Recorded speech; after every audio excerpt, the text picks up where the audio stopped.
सुप्रभात। माँ तारा और भगवान शिव।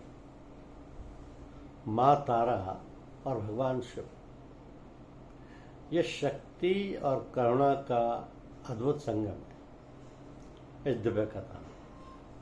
तो सबसे पहले जाने कि माँ तारा कौन है।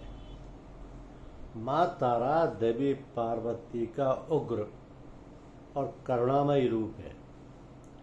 उन्हें तारिणी कहा जाता है, जो अपने भक्तों को संसार के भय, दुख और संकट से पार लगाती है। वो ज्ञान, साहस और मुक्ति की अधिक चात्री देवी हैं। उनके प्रकट होने की कथा यह है कि एक बार जब ब्रह्मांड में अज्ञानता और अंधकार बढ़ गया, तब देवी पार्वती ने करुणा से भरे अपने हृदय से माँ तारा के रूप में प्रकट होकर जीवों की रक्षा का संकल्प लिया।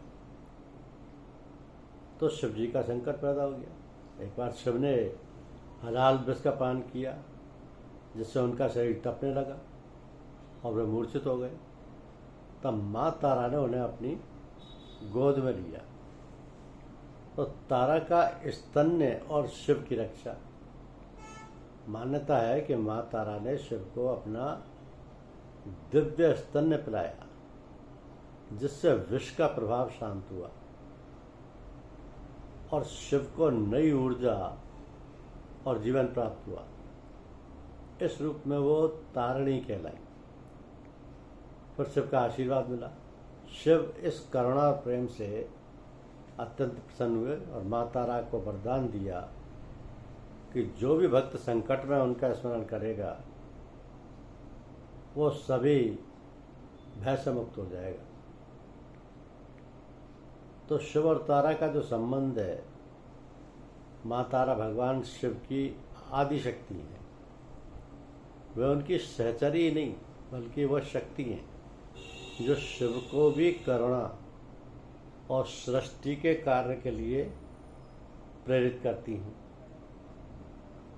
तांत्रिक परंपरा में तारा देवी को बौद्ध और हिंदू दोनों तांत्रिक परंपराओं में अत्यंत पूजनीय माना जाता है। वो साधकों को ज्ञान, सिद्धि और मोक्ष प्रदान करती है।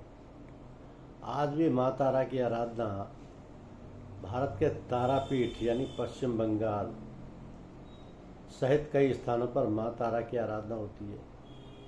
उनकी कृपा से भक्तों के जीवन के अंधकार दूर होते हैं और उन्हें नई दिशा मिलती है। पश्चिम बंगाल में तारापीठ है। तो माँ तारा शिव की शक्ति है और शिव तारा के प्रेम से ही करुणा में है। ये कथा हमें सिखाती है कि प्रेम और करुणा से ही सच्ची शक्ति प्रकट होती है।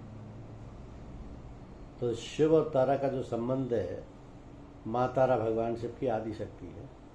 वे उनकी सहचरी नहीं, बल्कि वे शक्ति हैं जो शिव को भी करुणा और सृष्टि के कार्य के लिए प्रेरित करती है। धन्यवाद।